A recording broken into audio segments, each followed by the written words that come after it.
Thank you all for joining us here at I-80 Sports, where today we're checking the panic index on certain teams around the league, as well as talking about some news and notes around the NHL. Guys, thank you all for joining us here again at I-80 Sports.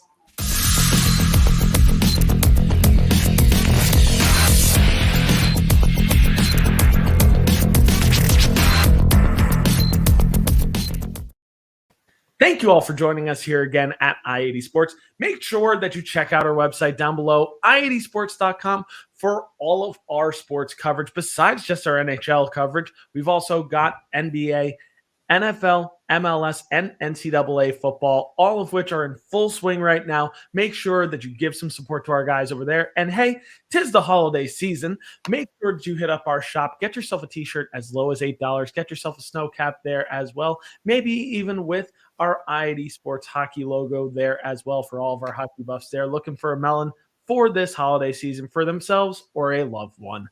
And if you're on Twitter, make sure that you follow us down below at I80_sports NHL. And if you're currently following us already, thank you guys so much because we greatly value all of your support.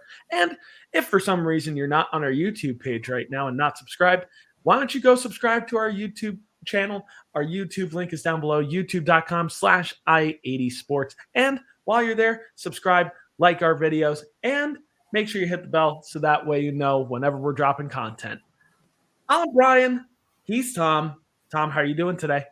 Doing well. Here we are, back at it again. I know you were away on your honeymoon during that week. While you were gone, my favorite team had a nice little 7-game win streak going there. So life is pretty good, I guess, for the both of us, right?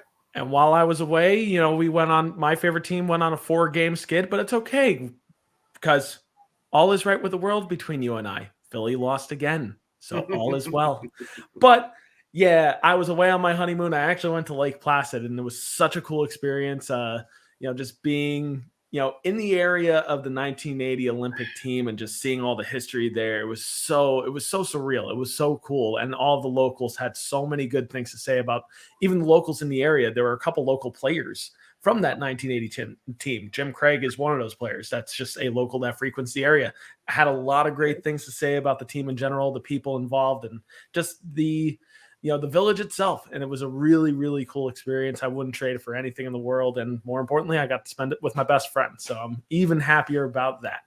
But we're back in full force, and we're going to be catching up on quite a bit of news today. So for those of you at home listening or watching at home, maybe it would be a good idea. Get a snack, get yourself a drink. You're going to be here a while we cover what we missed over the course of the past week and a half. And my God, my timing could not have been worse in terms of news. It felt like I literally, the day I left, news story after news story after news story after news story. My God, it's like the hockey world knew. It's like it knew.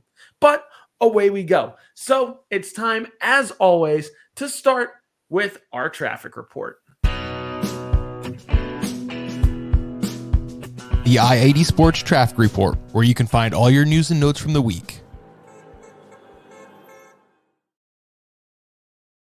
Hitting up that traffic report as usual, and we're starting off with an injury report. So Chicago Blackhawks forward Tyler Johnson is set to miss at least 3 months with spinal surgery, and it's the same type of spinal surgery that Jack Eichel had. This is a artificial disc replacement procedure, not a spinal fusion. This is an artificial disc replacement. So that being said, because it's a quicker turnaround time, because we're dealing with an older player here, my question becomes, is this a good idea in the long run for Tyler Johnson? Tom, let's start with you here. You know what? It seems okay to me. I'm going to be pretty brief here because we have a lot to delve into, and especially me with a couple of things we're going to talk about later on. So this one I'm going to be very brief. I think it seems a right decision to me. Eichel has started skating again, and the results so far have been very, very positive. So I don't think this is that big of a deal for Tyler Johnson, to tell you the truth. On paper, it doesn't seem like that big a deal. Jack Eichel, is significantly younger than Tyler Johnson. We're talking about with Jack Eichel, a kid in his early to mid 20s, which with Tyler Johnson, in his case, he's in his 30s now. He's 31. And his best years are more than likely behind him at this point. And I guess the question becomes for me is for somebody getting an artificial disc replacement, that's a surgery that in the short term does really, really well to keep a career going. But in the long term, there have been complications that, are more so on the limiting side later on in life. So I guess my question is it a really good idea for Johnson to really kind of get the surgery to kind of, buy just a couple more years potentially in the NHL at a highly competitive level? I'm just not totally sold on the potential risk for future complications for a guy that might not have that many years left in the NHL, to be quite frank. In his 8 games so far this season, albeit they have been kind of injury riddled, we're looking at a guy with 3 points over the past 8 games. Now, prior to that, last year, in 55 games played in Tampa Bay, 8 goals, 14 assists for 22 points in 55 games. That's certainly not a superstar level talent that we're talking about compared to Jack Eichel. They're 2 totally different players in that regard. So that being said, for me, I don't know if this is the best idea. If it gets him back on the ice quickly, more power to him, but hopefully there's no potential risk later on down the road. Moving right along to the next piece of news. This will be an interesting sticking point for Tom here. So LA Kings forward Brendan Lemieux has been suspended 5 games for biting Ottawa Senators captain Brady Tkachuk during a fight. The question I have here is, was it too little games given here for the suspension? Tom, what do you think? I think he should have had maybe 10, maybe more. I mean, I liked him on the Rangers. Don't get me wrong. I thought that he could have been maybe made into like another Brad Marchand if he would have got his act together, but he obviously didn't. I understand he's living off his father's glory, and him and his father are carbon copies of each other. If you guys don't know who I'm talking about, his father was Claude Lemieux, not Mario Lemieux. Claude Lemieux was a pest in his own day, but he could put the puck in the net. He was a big contributor to many of the teams he was on. Ask Brian. He was the Conn Smythe winner for the Devils in 1995. Won championships in Colorado, and he won himself one in Montreal as well in the 80s. He's found himself moved 3 times already now, and he's shown that he's a little bit difficult to deal with at certain stops. I think when the Rangers traded him, Jeff Gorton and David Quinn were in no rush to beg him to stay there. So with this suspension, is this his last straw? Quite possibly is. Quite possibly is for Brendan Lemieux. We shall see. Yeah, I mean, I'm going to start by just reading the quote directly from Brady Tkachuk first in reaction to getting bit during the fight. Quote from Brady Tkachuk: "I think it's the most gutless thing anyone could ever do. It's outrageous. Kids don't even do that anymore. He's a complete brickhead. He's got nothing up there." And what seems like harsh words by Brady Tkachuk, I am actually going to echo his sentiment here. It was a gutless move, and it warrants him to get his teeth knocked in the next time they meet. I mean, when Ottawa meets LA the next time, if Brendan Lemieux is still playing on LA at that point, if he's not benched or if he's not traded or if he's not released, it's going to get ugly. Somebody's going to retaliate. And as it should, Hammurabi's code, eye for an eye in that case, or in this case, tooth for a tooth. It should have been at least 10 games, and I'm very surprised to see that it was only 5. Lemieux got off light here. He got off extremely light. But, hey, like father, like son, I guess, right? Because Claude Lemieux is also a person that got suspended for biting somebody during a fight as well. So this is the first time, NHL history, first time that a father-son duo has ever been suspended for biting. So, yay, history? But yeah, maybe not so much. Moving right along in our news quest here. The Arizona Coyotes, well, they've been a sticking point in the news lately, and more so for hilarious reasons here. We'll get to the hilarious reasons a little later on, but we're going to talk about what was addressed earlier, which is the Arizona Coyotes have denied rumors that they are on the move. There have been rumors that they could be moving out of town relatively soon, and certainly the fact that there were some unpaid bills and unpaid taxes to the city of Glendale recently has certainly fueled those rumors. But my question here is this to be believed as we look down the road right now? Tom, do you think they're on the move or what? You know what? Let me backtrack first. Go for it. This Phoenix Coyotes, Arizona Coyotes, whatever you want to call them, this is like your poster boy club for that Sunbelt expansion failure. Now, I know I discussed in previous weeks about how great it worked down in Tampa and how great it worked down in Dallas as well. And I guess Nashville for an example too, but I always felt like Nashville's more like, they're more like maybe a Midwestern city than, say, a Sunbelt city. That can be discussed at another day. We could go over that. We could probably spend the whole episode arguing about that, but we'll leave that alone for now. No team is ever going to announce this early in the season that they're leaving, and this is going to be the last year. During the 90s, when the teams were leaving Canada, like, say, the old Winnipeg Jets and the Quebec Nordiques, we didn't know they were leaving until the springtime, until either A, they were in the playoffs, or B, after they were over.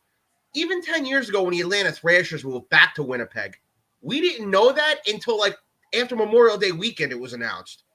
So you got to think right now that Gary Bettman and company probably have somebody on the back burner, whether it be the rumored Quebec City folks, whether it be Houston that some people are talking about. You got to think that they have somebody on the back burner. They had it with Atlanta. They had it with that guy Jim Balsile with his Hamilton experiment back in the mid-2000s. You got to think they have somebody there. They're not going to say who, and they probably aren't even going to talk to that person now, but you got to think they have somebody in the back of their mind just in case it happens. Another problem right now is this, and it was announced today. The city of Glendale is going to lock them out of the Gila River Arena if the delinquent bills that they owe are not paid by December 20th. Right now, the Coyotes attribute it to human error. They said they have every intention possible of paying those bills. I think they will pay those bills, but I don't think those bills are keeping them in that area. I'm going to tell you that right now. I don't think they will be there come next year. Where they will be, I don't know, but I don't think they will be there. I'm just going to leave it. I'm going to be as simple as that.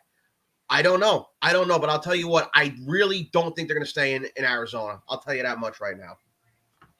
Yeah, for me, I'm not quite sure on this one. A lot of people are thinking relocation. A lot of people are rooting for Quebec City, for Portland, for Houston, and maybe, maybe it could happen down the line, but I'm also thinking of a short-term, quick relocation in-state back to Phoenix. Could also be a possibility right now. I think that still is on the table. The arena in Phoenix still does exist, so that is still a possibility and maybe on the table.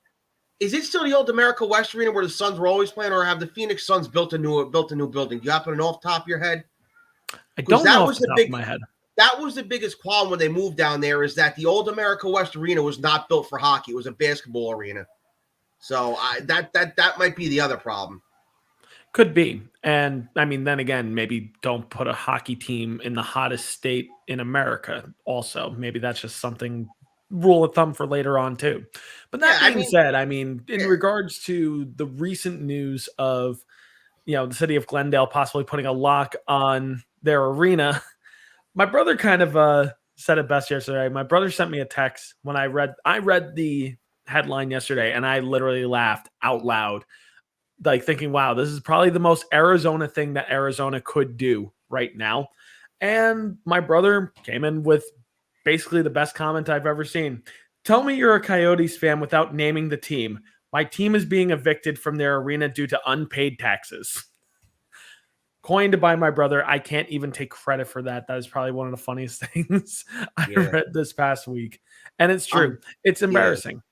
It's embarrassing. My own question, by the way. That old America West Arena is still the same. It's still the same building. So they'd be moving back into an arena they were so desperate to get out of.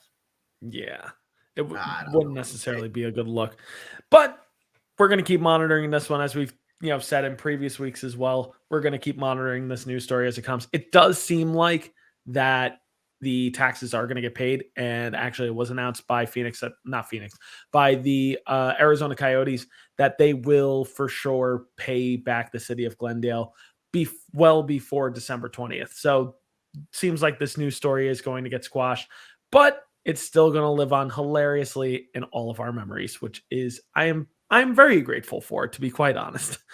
Now, we have some firings to discuss. And there is some updates in terms of the story. When I was writing this over the past week, there have been some evolutions to this story. So we will be sure to also mention that as well.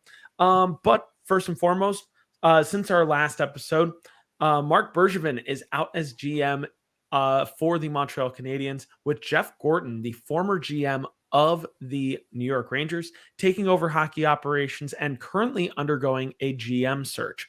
Next, the Vancouver Canucks has fired not only their head coach Travis Green and assistant coach Nolan Baumgartner, but they have also fired GM Jim Benning. And it's been announced that Bruce Boudreau is going to take over as the new head coach in Vancouver in the interim. And it seems like right now that Jim Rutherford, the former general manager of the Pittsburgh Penguins, is going to be taking over a large leadership role right now for the Vancouver Canucks. He said that he's going to take over as the interim GM, not a permanent fix at GM, but it also looks like he's taking over hockey operations for the Vancouver Canucks right now. And finally, the Philadelphia Flyers have fired head coach Elaine Vigneal and assistant coach Mike Therrien. Mike Yeo. Mike Yao? Yo, Mike like Yo. That's how you say Mike it. Yeo. Mike Yo. I was like, I'm terrible pronouncing his name. Mike Yeo, who I'm pretty sure the last time we saw him head coaching was with the St. Louis Blues. Is that correct, Tom? You know what? I have to look. I know he spent some time in Minnesota as well, but I don't remember if that was before or after St. Louis. Yeah, I think St. Louis was the last destination he had as a head coach. Regardless, he's going to be taking over as head coach. So we're gonna kind of react to each of these moves, and we're also going to talk about which is the most impactful for their team. So, Tom, let's start with you. We might be going for a little while with this one. Yeah, to one thing to add about Mike Yeo, that was actually the coach St. Louis fired in 2019 before they went on their run and just went on and won the Stanley Cup. Yeah, so he was in St. Louis after Minnesota. But let's delve into this right now. I'm gonna leave Mike Yeo and Philly alone for right now. I'm gonna get to them in a little bit. I'm gonna start here with Montreal. Montreal, and guys, I hate to sound like a broken record here, but how long have I been saying this? That the Montreal Canadiens needed a culture change from the top to the bottom. And now they're finally bringing in a non-traditional guy to do that. A guy who didn't get to finish what he started in New York, whether it's fair or it's unfair. I could go on about Jeff Gorton for hours about what happened in New York and about how maybe letting him go right now as a Ranger fan might have been a better idea. Alas, we're not talking about the Rangers. We're talking about one of their fellow Original Six clubs, the Montreal Canadiens. Now, they're going to be bringing in a French-speaking GM, but that GM is going to be more of I don't want to say a ceremonial role because that doesn't sound fair. But I believe it's going to be that guy is going to be more there to speak to the media, to handle day-to-day operations, to liaise with the coaching staff, to maybe call up guys from the minors, send guys down to the minors, make small deals, etc., etc., etc. Jeff Gorton's going to have full organizational control of the hockey club. And like I said before, it's finally time to reorganize everything out there in Montreal. It's not 1977 anymore. It's not 1957. It's not 1946 when the Montreal Canadiens were the darlings of the hockey world. I mean, you look at other organizations in the sporting world, like the Dallas Cowboys, like Notre Dame Fighting Irish Football, like the Chicago Bulls.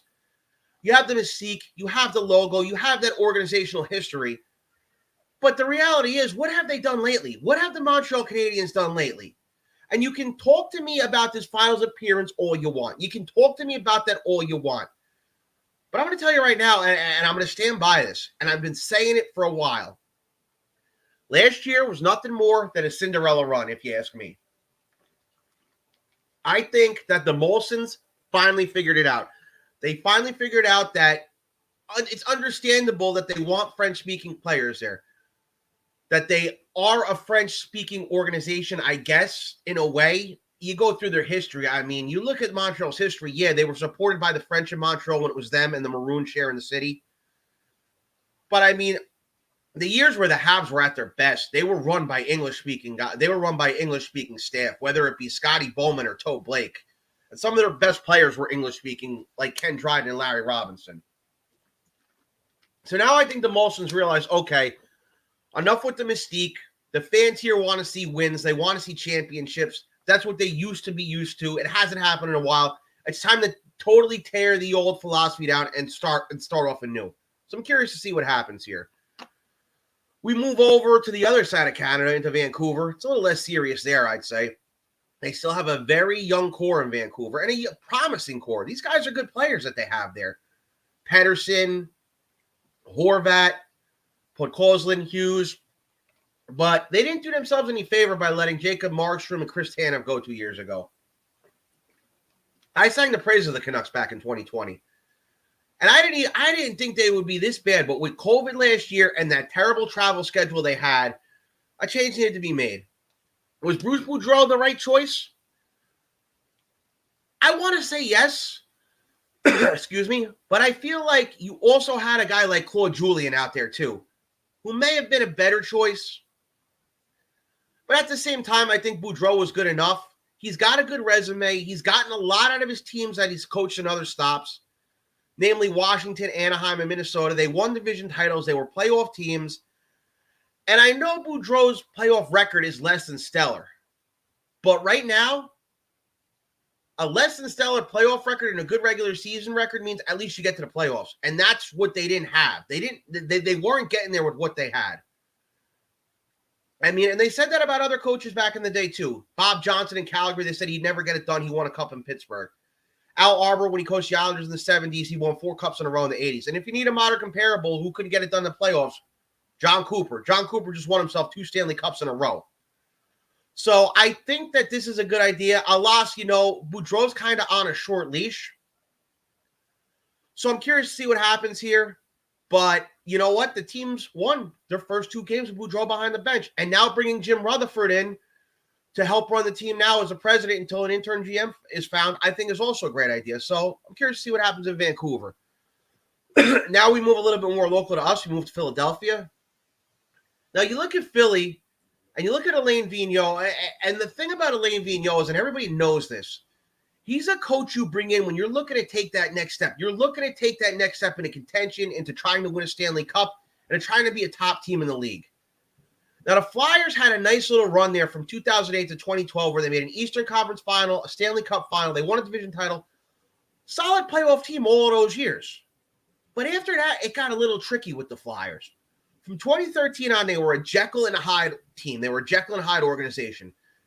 They would make the playoffs one year and miss the next. And the years where they even made those playoffs, they couldn't even get out of the first round. They never had home ice advantage. They were always a kind of an underdog team. I don't think anybody ever looked at them as a dark horse. And the years they missed, they weren't really a bubble team. They were pretty much definitely out of the playoffs each of those years when it came down to crunch time. The problem with that is that these Jekyll and Hyde ways, it did nothing but hurt the Flyers organization. The fans and the media, every year they made it, they would think they were a contender. And last year in the bubble, it kind of didn't help either because when the season ended, they were going on that nice little run. And then they went to the bubble and had a nice round robin. But at the same time, it's like you went into the bubble and won a couple games. And how many times have we seen, even during regular years, like just regular seasons, where a team will just go on a run, finish first in their conference, and then come back down to earth the next year? Calgary comes to mind 2 years ago. First in the West, and then they came back down to earth the next year. The best thing that could have happened for the Flyers was that if they would have missed the playoffs in 2016 or 2018, then the brass could have sat down and said, okay, where are we really going here? Where are we really going? You ask me about the Flyers right now. You bring in Mike Yeo, who is a decent coach. But I think right now the course of action in Philly is this. They really need to look up and down at that organization, and they need to think, okay, it's time to do what Jeff Gorton did with the Rangers back in 2018. It's time to look up and down this organization, see who they need to move out, and it's time to just do a complete rebuild down in Philadelphia because the personnel they have right now, it's just not good enough. It's not good enough to put them in a contending spot, to contend with top teams in the East like the Toronto Maple Leafs, the Tampa Bay Lightning, Washington Capitals, Carolina Hurricanes, my favorite team, the Rangers. I just don't think they have the personnel to stick with those 2 teams, to stick with those 5 teams. I'm sorry. I just don't see it. I think in Philly, you really got to tear this down. Turn it over to you. So a lot to unpack there. I mean, first and foremost, I'm on the other side of the Mark Bergevin, side of things in the sense that I feel like maybe you could have waited until the very end of the season with Marc Bergevin. I think, he should have been given the rest of the year to try to redeem himself. I mean, whether it was a shortened season or not, whether it was a Cinderella story or not, this is a guy who built a team that went to the Stanley Cup Finals this past year. Like I said, different circumstances this year for sure, but that being said, the team still made it to the finals, which they have not done in a significant chunk of time. And that was a team that was built by Marc Bergevin.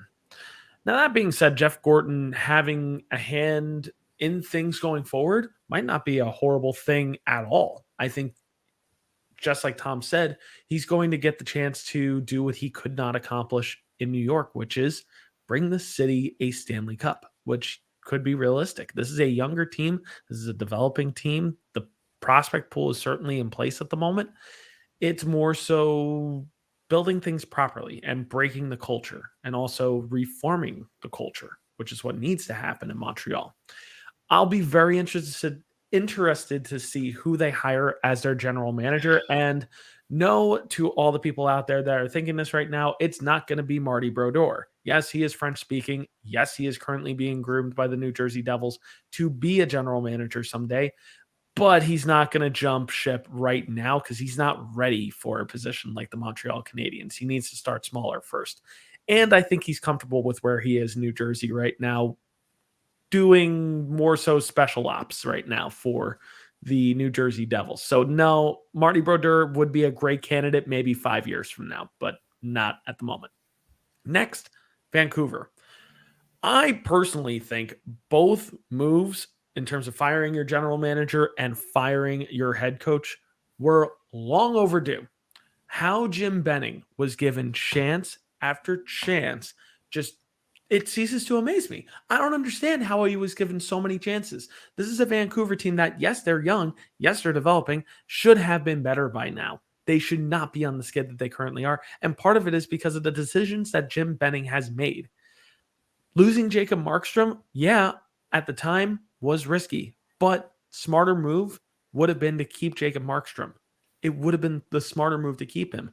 Keeping Chris Tanev would also be more beneficial to have veteran leadership on that back end, which they sorely miss right now. Yes, they have Oliver Ekman-Larsson. Yes, they have an aging giraffe that is Tyler Myers, but this is not a defense that just is not cutting it right now. It's just not cutting it. And Travis Green getting the axe is no surprise to me whatsoever. I think he was not living up to his duties as a head coach. But that being said, who you replaced him with? Bruce Boudreau? On paper, Bruce Boudreau looks great. And he's a very experienced coach, not taking that away from him. He's one of the better coaches of our generation. But what he is most remembered for is being a playoff choke artist. If this team has playoff aspirations, why are you bringing in the guy that chokes at every opportunity he has been given in the playoffs? I just don't know if I see it as smart money. I think very likely what this really is a temporary fix. I think Bruce Boudreau is just looking to come in just for the year, right the ship, if you will, and then maybe Vancouver looks for a different coach later on. That's personally what I think is going on here. I could be wrong. Maybe they like Bruce Boudreau enough to keep him in for multiple years down the line. We're just going to have to see. Lastly, Philadelphia firing Elaine Vigneal. So, I'm a Devils fan. Tom is a Rangers fan. I will still go out and say it is about damn time that Philly finally axed Elaine Vigneal. He has been nothing but a cancer to that team. Nothing but a cancer to that team. He was doing that team zero favors. Just watch. Carter Hart now is going to blossom and turn things around quickly, and watch this team find their scoring touch with Mike Yeo at the helm right now. Now, obviously, last night against Devils, zero scoring touch. They were shut out 3-0 by the New Jersey Devils last night. So, thank you, Philly, for actually giving New Jersey a much needed win, because we so desperately needed to get off our skid. But that being said, whether Philly has to tear it down or not, it's kind of tough. They're at a really, really, really, really weird crossroads right now, because there's one interesting player in play right now that is set to be an unrestricted free agent, and that's Claude Giroux, your captain. A guy who is really symbolically and physically has kept this team together in a lot of ways. This is a guy that is one of the longest tenured captains in the NHL. It's almost a sign of the beginning of the end for Philly if they decide to cast off pieces, and if Claude Giroux is one of those, unceremonious pieces that is dealt at the March deadline. And I almost think about it almost in the sense of Boston, who we're going to talk about in a little bit, because I feel like Boston has not necessarily been the same team since losing Zdeno Chara. Now, obviously, they don't need Zdeno Chara anymore, but what they have kind of missed in a lot of ways is leadership. And you can't buy that. That's something that just kind of happens organically over time. So Philly's in this weird crossroad right now. And it's going to be really, really interesting with Mike Yeo at the helm right now to see if he can really turn this ship around with Philadelphia. He obviously did not have a very good end in St. Louis.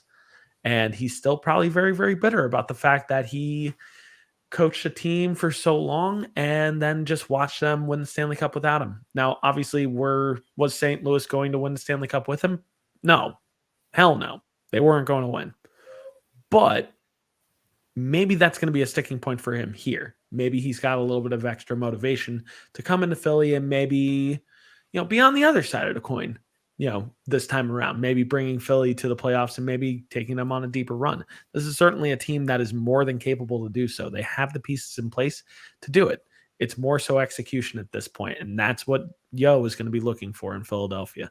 It's going to be really, really interesting to watch and monitor as things go on. Before we move away from our traffic report, we've got a bunch of quick hits that we need to talk about real quick. And I'm just going to read these down right now. So first and foremost, New Jersey Devils forward Jack Hughes has returned from shoulder dislocation with a shiny, brand new 8x8 contract. Yes, that is 8 years, $8 million a year for Jack Hughes. A handsome little pay step up for him starting next year.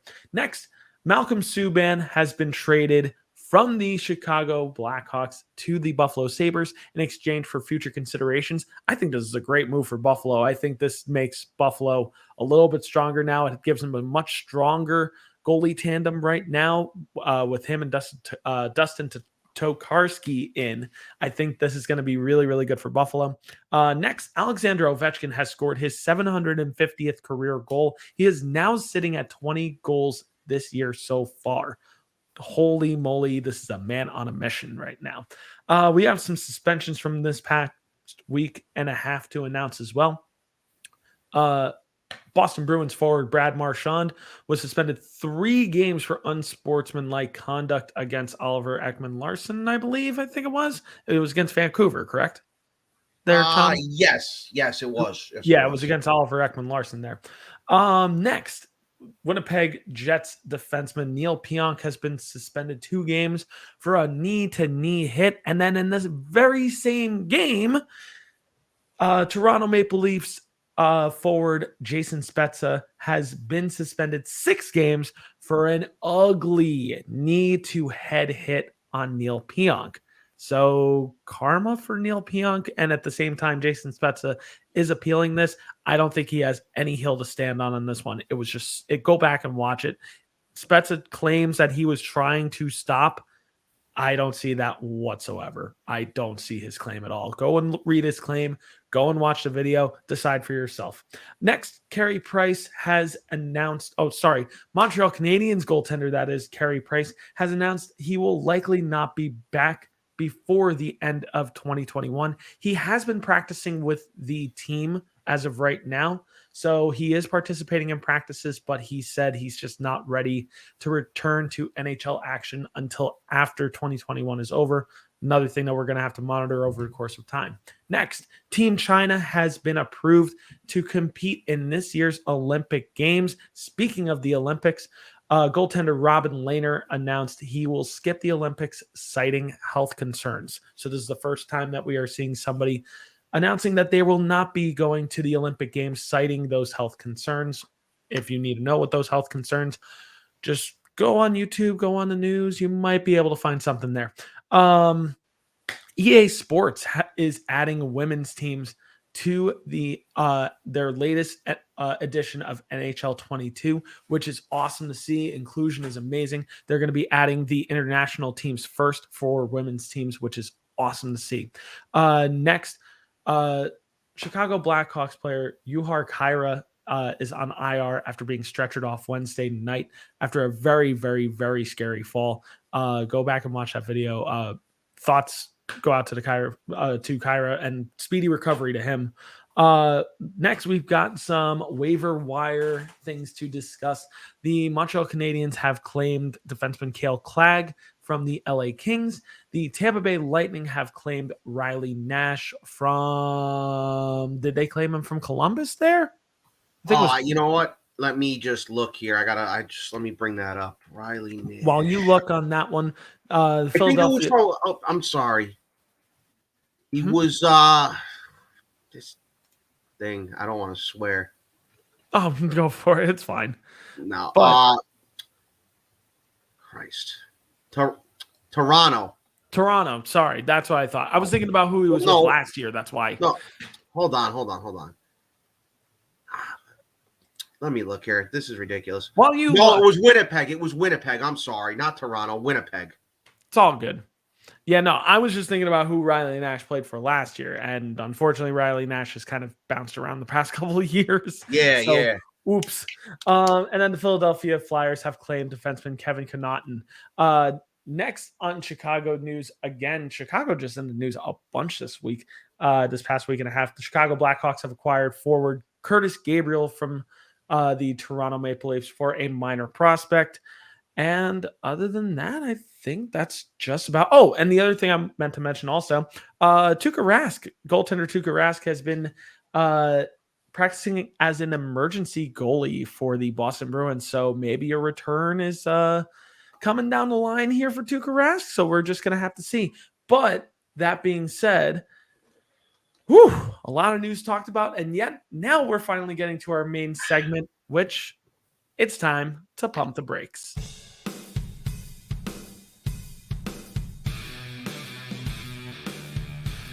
Not so fast. It's time to pump the brakes. Yeah, so for our main segment this week, we're checking that panic index on a couple teams here. So when we're thinking about the panic index, we know that we have some passionate hockey fans out there.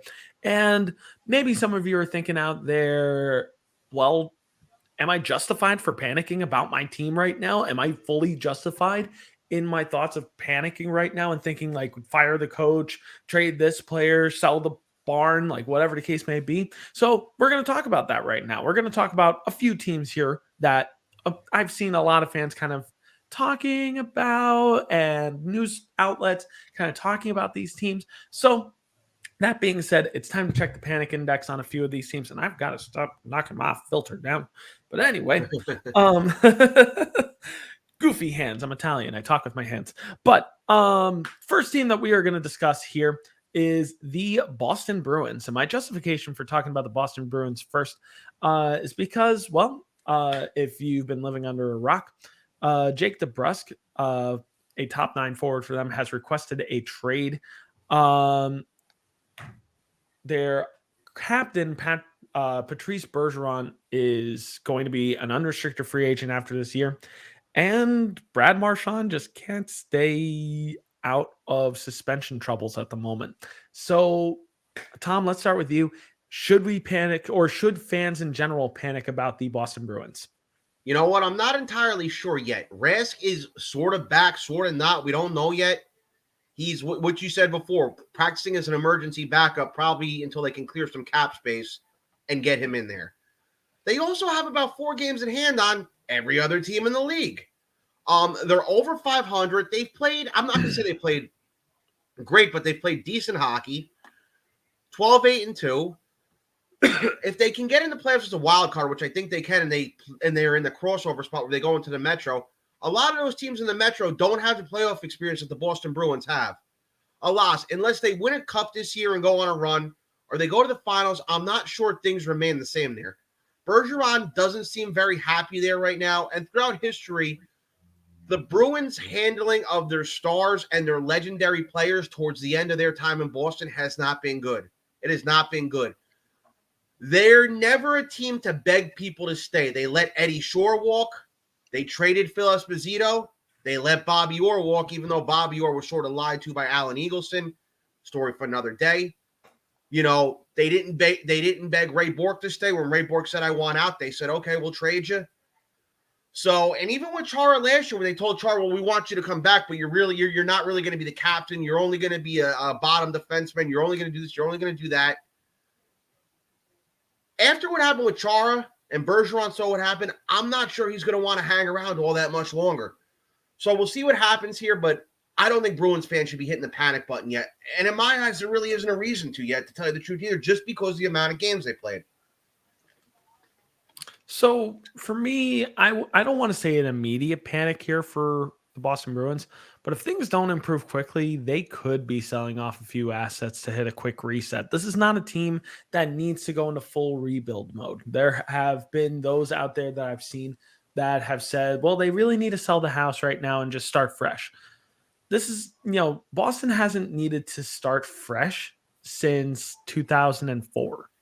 And I don't think they need to start fresh now, to be quite honest. They really just kind of need to retool a little bit. They need to get a couple new pieces, maybe. Get a couple new voices in the locker room. This is, not a drastic overhaul. Like, if you trade off one or two pieces, you're looking at maybe a 1 to 2 year retool, and just to get a little bit younger, just a little bit younger. Patrice Bergeron is not necessarily a spring chicken anymore in this case. But they already have some great future assets in place right now. Brad Marchand, David Pastrnak, Charlie McAvoy, Brandon Carlo, Linus Ullmark. These are just to name a few names that are in place at least for the next 4 years. So you can take solace in the fact that you have young pieces that you are already currently building around. Taylor Hall is also around for the, at least for the next few years as well. So that's another person to kind of take solace in. So is it really time to panic for the Boston? No, I don't really think so yet.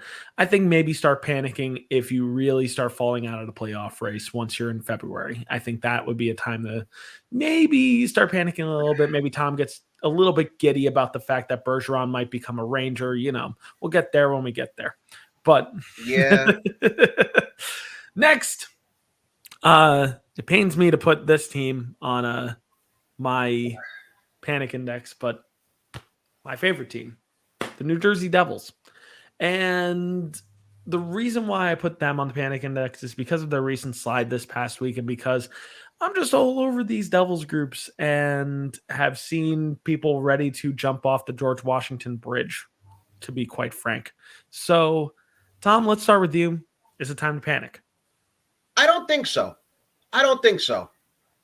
If you look at the division the Devils are in, I think right now you had 5, maybe 6 teams ahead of them. You have Carolina and DC. Carolina, a team that's been up and coming throughout the years. DC, a team with a veteran core. You have Pittsburgh, who is still very veteran heavy with Crosby and Malkin. You have my favorite team, the Rangers, and sort of the Rangers and the Devils were in the same boat in terms of the rebuild and the drafting. I just seem to think, and it's not being homerish, I'm just calling it like I said, I think the Rangers just a little bit ahead of the Devils in terms of their development and where they are in the rebuild right now. You also have the Islanders, who are doing terrible right now, but we could save that for later. We are going to talk about that later. Yeah. And yeah, I mean, you have all those teams who were projected to be better than the Devils.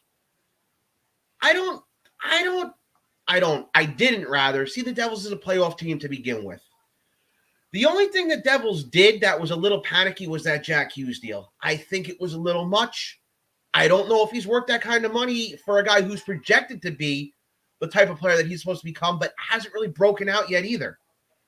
And I mean, I'll say the same for the Rangers. Lafreniere and Kakko's shown signs, but neither of them have really had that breakout where we're like, oh my God, this is the player. And it's the same thing with Hughes. It's a lot of money invested on a guy just based on projections and not raw talent right now, raw data. The Devils are going to be a playoff team soon enough. They'll be back in, if not next year, the year after. But I'm not really sure this was going to be the year for it. This was going to be a year where the Devils said, okay, this is our turnaround year. We're back. We're back into contention. We're back into being a playoff team. I just don't think this was the year. So for those reasons, I just don't think there's a reason to panic with the Devils right now. I think the Devils are where I thought they would be and where a lot of other people thought they would be. So I just think this year, this is to be expected of the Devils. So for me, I think one thing that does need to be mentioned is I would not panic personally. Mostly because this is a team that is currently exceeding expectations for the most part. This is not a team that a lot of people pegged as a potential playoff team at the beginning of this season. I think there were people that were certainly hyped, me included, but I don't necessarily think that they are always going to be a playoff team this year. But that being said, I will be very intrigued for how the rest of this year does play out. I am not currently sold on either of the assistant coaches, Mark Recchi or Elaine Nasruddin, moving forward, just quite simply because the power play and penalty kill have been atrocious this year and last year, and has not improved despite the overall team improvement. Because when you look on paper, when you look on the ice, this is a much different team from last year and the year before and the year before that. This is a team that is far more competitive and plays a more competitive style of hockey. And I attribute that to Lindy Ruff. Lindy Ruff, who I have seen a lot of fans, quote unquote, calling for his head and saying, oh, this guy needs to be fired. And, he doesn't know what he's doing. And he, has done this and he has broken up this line. And he's broken up this line. It's just like, this is what coaches do. This is, coaches will look for chemistry, amongst players. Sure, the Janssen, Mercer, and Bratt line were awesome. It was one of the best lines in all of hockey for a little while there. But Ruff, seeing that Hughes was coming back into the lineup, he needed to mix it up a little bit. He needed to also cater to Hughes' strengths, which we also saw yesterday. Shuffling the lines up a little bit has helped, and it also helped the Devils get into the win column yesterday in the 3-0 win. One thing I should mention about Jack Hughes, I think it was the appropriate contract for him, because I think if we look down the line, if he does end up breaking out the way I think he's looking to break out, if you look at his play on the ice, you look at his development with his hands, with his skating, with his size, I think we could be looking in the next few years as a very bargain heavy contract there. A contract that maybe should be making $10 million per year at the end. It could be a bargain contract. He currently has 5 points in 7 games so far. So I'll be interested to see, let him get to 20 games. Let's see where that point total is. One player I do want to mention here as a big highlight for this team right now has been Jesper Bratt. 22 points in 24 games. He, a couple weeks ago, was on pace for a 90-point season before a slight slide. He's been fantastic since being benched 5 games in. He was benched for 1 game. Lindy Ruff said, sit in the corner, think about what you did. And he responded very, very well. Lindy Ruff is holding players accountable like John Hines and Elaine Nasruddin did not before. Sure. Have I not agreed with all of his choices? No. I have not agreed with his selections in the shootout. I think he is not necessarily catering to the strengths of this team when it comes to the shootout. But you can also blame a lot of coaches for not doing that necessarily. I think this team plays significantly better under Ruff than they did under John Hines and Elaine Nasruddin. This team plays faster hockey and the team is growing. Are they going through growing pains? Absolutely, but that's normal for any team. So no, I'm not saying panic yet. I think, let this team get to the trade deadline. Maybe we'll see 1 or 2, contracts traded. Maybe PK Subban is a person that you look to trade towards the trade deadline and see what happens there. Maybe you bring up another defenseman to see if they can take on, a heavier role in the NHL. Riley Walsh is one person that I kind of look at down at the AHL level as maybe someone that could be ready, maybe come March or April, maybe get a cup of coffee in the NHL and just see what the game is all about. So we're just going to have to monitor and see from there. The last team we're going to talk about on our panic index here before we move on to another special panic index, the New York Islanders. And you guys knew this was coming. Why are we talking about the Islanders on the panic index? Lack of scoring and just being in dead last in the Metropolitan after being the most hyped team of the Metropolitan Division. Tom, I've done more than enough talking at this point, especially from talking about the New Jersey Devils. I'm going to be talking quite a bit about the Islanders here. Tom, is it time to panic if you're a New York Islanders fan? Yes, and just for decoration here, yes. A lot of experts are saying the season is over, and while I'm not so sure that's the case yet, they got about 7 weeks to try and make up ground in a division where you got at least 5 other teams playing very good hockey right now. Say what you will, from a historical standpoint, this team over the years has been like the 1960s Toronto Maple Leafs, or if you want an even better historical comparison, those early 2010s Kings, where the narrative is just make the playoffs and take it from there. The funny part about it is Lou Lamoriello, in his New Jersey days, his teams were actually very dominant in the regular season and then would blow it in the playoffs, except for the 3 years they won those cups, which were years that they just did the same thing, made the playoffs and took it from there. The problem with that is it's highly likely that that's just not going to happen this year with these Islanders. It's just not going to happen. And in a way, this narrative of just make the playoffs and take it from there is sort of one where you have to go back and look a little bit and think and say, well, wait a minute. Just wait a minute. 2 years ago, when we lost the season to COVID and they had to go back into the bubble, had we had a regular old 82-game season, the question is, would the Islanders have made it? Because they were injured and they were teetering on the bubble there. And you had a couple of teams like the Rangers and other teams out of the playoffs right now who were pushing up the standings while the Islanders were faltering. Would they have made it then? We don't know. Last year, playing in a division where you only play divisional opponents, they also got some help because, you had the 3 teams above them in Pittsburgh, Boston, and Washington playing good. But then the Rangers and the Flyers sort of tailed off towards the end of the season as well. So you had to sit there and think, okay, well, they sort of lucked out because the 2 teams below them tailed off that let them kind of walk right into that 4th slot. The questions are real here. They brought in Zach Parise and Zdeno Chara. I'm not sure that helps. Maybe one of them was a good idea, but bringing both of them into a team that was already not that young at the start didn't do them any favors. And Islander fans can write home all they want about Matt Barzal being their best player in a top center and being better than John Tavares, which is the furthest thing from the truth. But is he really? And I was listening to like the NHL Network radio on XM a few weeks ago. Is Matt Barzal really that star that they make him out to be? Is he that star they make him out to be? This is an older team. Their prospect pipeline isn't the greatest. The cap situation is terrible. Does Lou Lamoriello fire Barry Trotz like he used to do in New Jersey with coaches like Claude Julien and Larry Robinson? Or do they just write this off, say, okay, we're going to write this off as a bad year and start anew next year? Or is it time for Lou to say, maybe I got to tear this apart? I think if he tears it apart, it's premature. I just think the Islanders' course of action now is just let this year be this year and start anew next year. That's what I think the Islanders need to do. So I'm not sure if this year is over yet, but if they don't have a good month of December now, I'm hard-pressed to see them going on any runs. I really am. Yeah, I mean, for me, if you ask me, hey, Brian, I'm an Islanders fan. Should I panic about the New York Islanders? Yes. Panic. Now.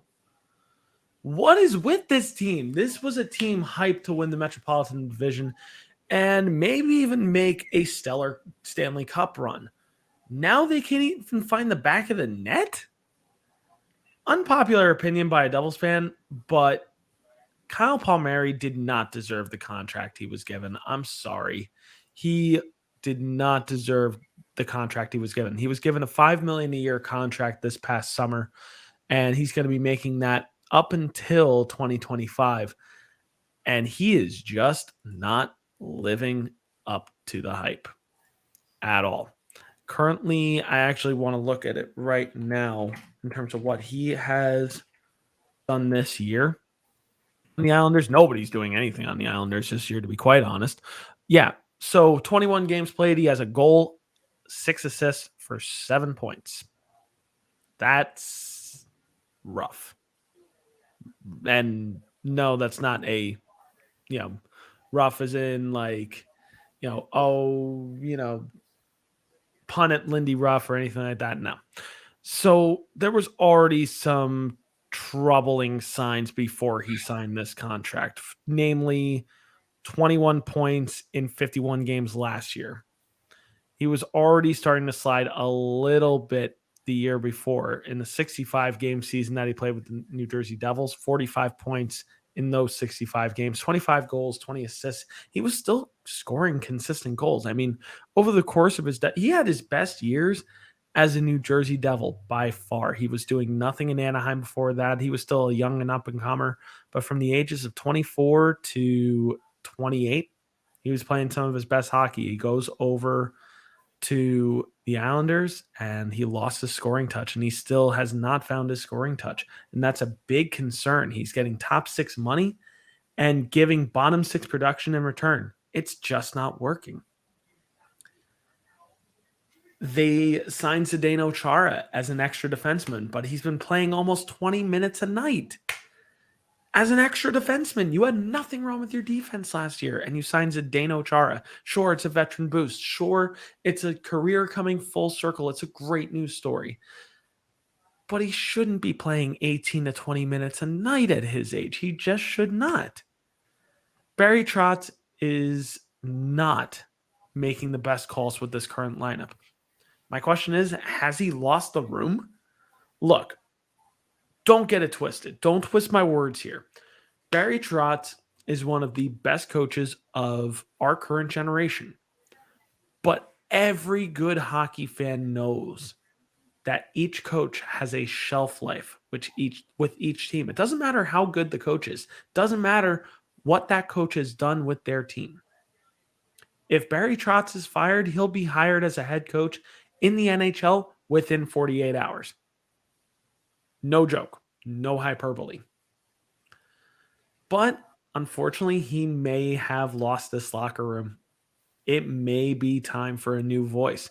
And knowing Lou Lamoriello, Lou may get behind the bench for a bit, something that Devils fans know all too well about. So let's put the scoring trouble into perspective here. The leading scorer on this team right now is Matt Barzal with 13 points in 20 games. Now, the one thing I do want to mention in here is the talent is there with Matt Barzal. There's no doubt about that. He is a very talented individual who just has nobody supporting him at the moment.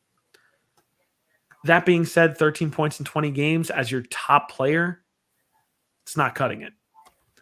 Your leading scorer right now is Brock Nelson, who is currently out 2 to 4 weeks with a lower body injury, with 9 goals. I might mention that 4 of those 9 goals, came in one game. The team is a mess. There's only one bright spot that I could pick out on this team right now, and that's goaltender Ilya Sorokin. A .925 save percentage and a .249 goals against average. Well done after a rough rookie season. Sorokin is actually having a fantastic year. I actually kind of think about it as Corey Schneider when he first started with New Jersey Devils, when he was on a tear just like this and just not getting in the win column because the team's just not playing around him. It's time to panic for the New York Islanders. There's just no question about it. And they need to do something drastic to turn things around quick. And it's still possible. The St. Louis Blues in 2019 were in this exact same spot. They went on to win the Stanley Cup. So it's not too late yet. It's not a lost season just yet. I think if you get to February and you're still at this point, then yeah, the season might be lost. But right now, now's not the time to panic. Meaning like now's not the time to say that the season is completely lost. It is time to panic though. So yeah. The last panic index here that we are going to talk about is a little bit, not necessarily a team here. The ESPN coverage on the NHL. And quite simply the reason why we're hitting the panic button a little bit on this one is because, their, national TV coverage has not lived up to the hype so far. Tom, your thoughts on this? Oh, my thoughts are wide on this one. Buckle up. That Black Friday game for many years NBC did, and NBC always did a great job with it. Always advertised it well, always made sure it was set up nicely for the people who wanted to watch it, always had good matchups, and it was always done. It was presented good. It was a really good presentation every Black Friday. This ABC coverage, first game on ABC since Tampa Calgary way back in 2004. Way back. This was ESPN's sort of coming out party. You had the first two games on ESPN proper to start the season with Pittsburgh and Tampa and Vegas and Seattle. They had months to prepare for this. And boy, did they bomb this out big time. Wow. Where do I even start with this? Sean McDonough, head play-by-play guy. A lot of people wanted Gary Thorne back. Gary Thorne's older now, and I think it's just cool with doing baseball. And by all means, Gary Thorne has every right to do what he wants to do. Sean McDonough, he's not a rookie. He's not green with this sport.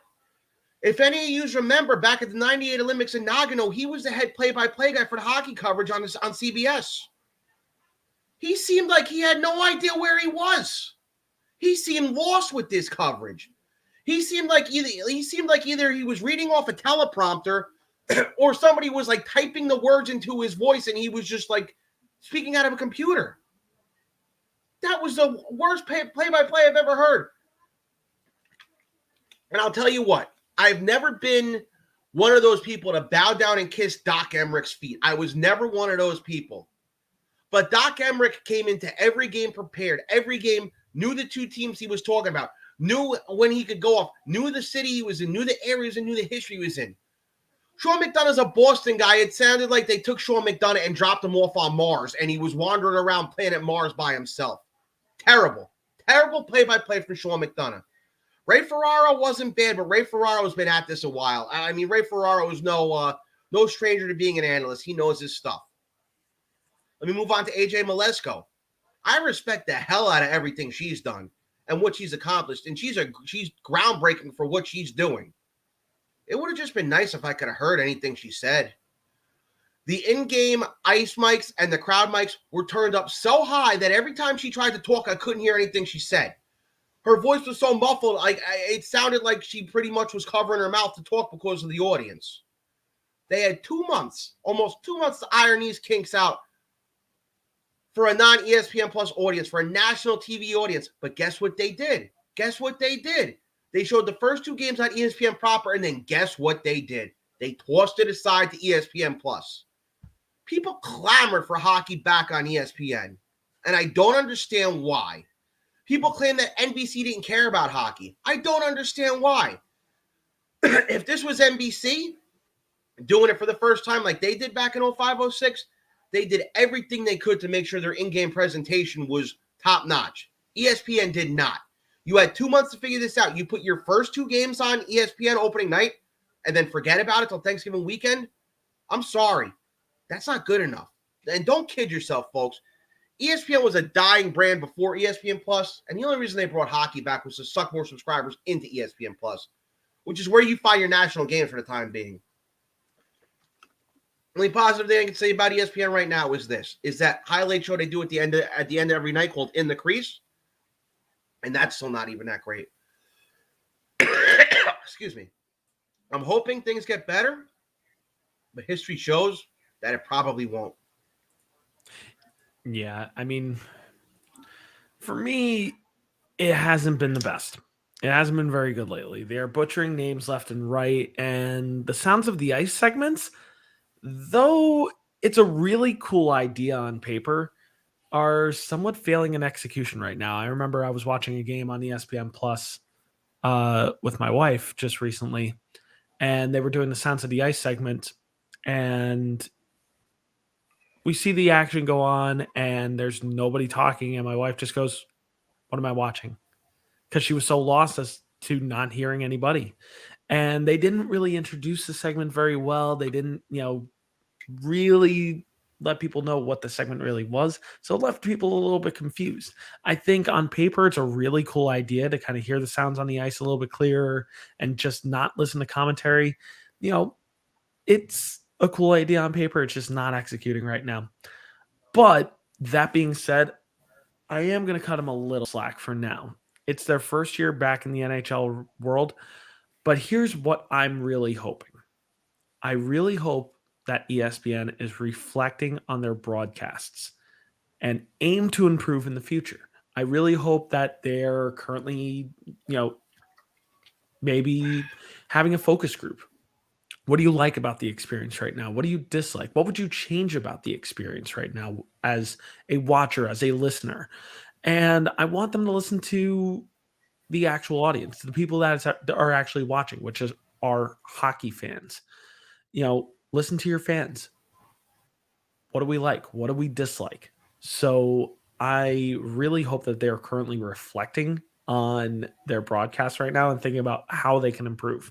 Because right now, I've been watching the games on mute and providing my own commentary because I just cannot stand it sometimes. My goodness. And I have to watch a Devils game on ESPN Plus tomorrow when they take on the Nashville Predators. I am not looking forward to it, to say the least. All right. Panic Index is finally done. We are moving into the final segments of our show today. Woo! Holy moly. So that being said, it's time to talk high performance. Your I-80 Sports High Performance Players of the Week.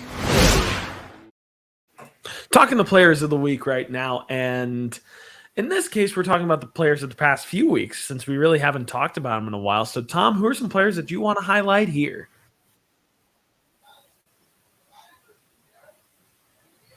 Tom, you there? I'm sorry. You got cut off there. Sorry about that. Who are some players that you want to highlight for your players of the week? Okay, sure. I'm going to start here. We're going to make this short and sweet because we've been going long enough. I'm going to make mine short and sweet at least. I'm going to go with Austin Matthews to start. 7 goals in his last 5 along with 2 helpers, 9 points overall. The Toronto Maple Leafs are making that, I guess, yearly ascent to the top of the standings and giving people hope in Toronto to finally end this curse, finally bring a cup back home, I guess you could say. So right now, it's a typical Austin Matthews, a typical Toronto Maple Leafs year, but you still got to give credit where credit's due, and he's really playing some good hockey right now. Second guy I'm going to move on to is Artemi Panarin. It's a little bit of a homer pick, but I've been saying aloud, Panarin's been playing good, but I felt like the Rangers needed a little more out of him, and they've gotten a little more out of him. In his last 4 games, 3 goals, 4 helpers, 7 points, had a great game against Chicago on Tuesday night, 2 goals and 2 helpers.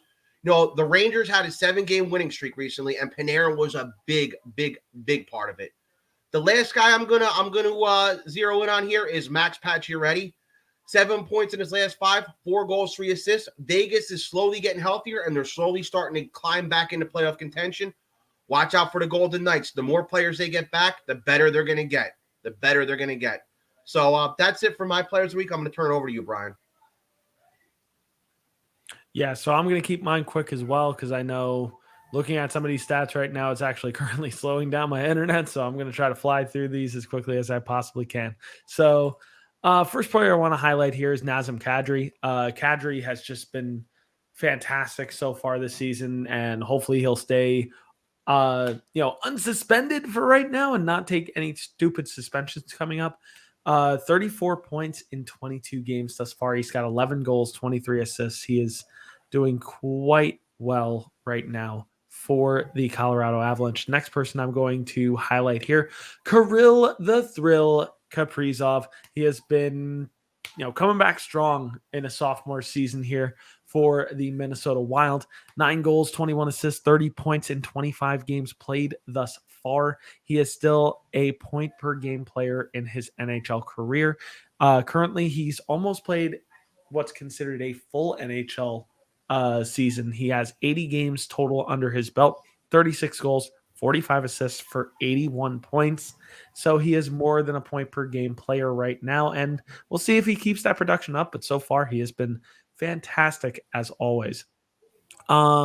Next player I want to highlight here is a player that is not really being talked about when talked about as a goal scorer right now. We tend to highlight here, Connor McDavid, Leon Draisaitl, Alex Ovechkin. There's one player that's currently behind them right. Oh, and Austin Matthews as well as another player that we talk about in terms of goal scoring. Honorable mention here to Chris Kreider also. It pains me to say that one, but I'm fine. But the player I want to highlight here, Andrew Manjapani for the Calgary Flames. 17 goals thus far this season in 26 games played. He could very well hit the 40 goal mark this year, which would be really, really amazing to see for this young forward. He's currently 25 years old, certainly starting to hit the prime of his career. So maybe the best is yet to come for Andrew Mangiapane. The last forward I want to highlight before I highlight some goaltenders here, Ryan Hartman for the Minnesota Wild. The reason why I want to highlight him, like his stats don't really jump out on paper right now. He's got 21 points in 25 games. What jumps out here is his goal scoring, 13 goals. His highest goal total in his entire career was when he was playing with Chicago in 2016, 2017, when he was 22 years old. 19 goals in 76 games. In just 25 games, he's already at 13 goals. Last year in 51 games, he had 7 goals. The year before that in 69 games, he had 9 goals. So this is quite a career resurgence right now for Ryan Hartman. We don't know where this is coming from for him, but good for him regardless. It's really, really good to see him succeed. Next, two goaltenders that I want to point out here, the two best goaltenders currently in the league, without a doubt in my mind. Jacob Markstrom for the Calgary Flames. So first and foremost with him, a 1.83 goals against average and a 937 save percentage. He is certainly one of the biggest reasons why Calgary has been successful so far. And moving on to why Toronto has really been successful lately, Toronto Maple Leafs goaltender Jack Campbell, a 1.89 goals against average and a 939 save percentage. And Jack Campbell also currently leads the league in wins with 14 wins. So good for you, Jack Campbell. A lot of people doubted you coming into this year, and you're living up to the hype so far. Good for you. Honorable mention here, and it pains me to give this honorable mention, Igor Shesterkin, and he's also been very, very good this year. A 205 goals against average and a 937 save percentage, the same as Jacob Markstrom. And he's been really stringing together games as well, 13 wins so far. He's been playing very, very, very, very well for the New York Rangers. So certainly another reason why they're winning. Last honorable mention before we move on to our question of the day, which is Tristan Jarry of the Pittsburgh Penguins, a 1.92 save percentage and a 934 save. A 1.92 goals against average and a 934 save percentage for Tristan Jarry of the Pittsburgh Penguins.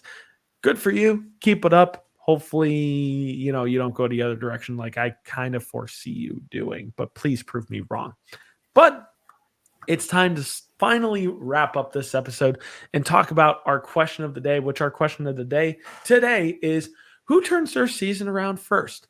Mike Yeo with the Philadelphia Flyers or Bruce Boudreau with the Vancouver Canucks?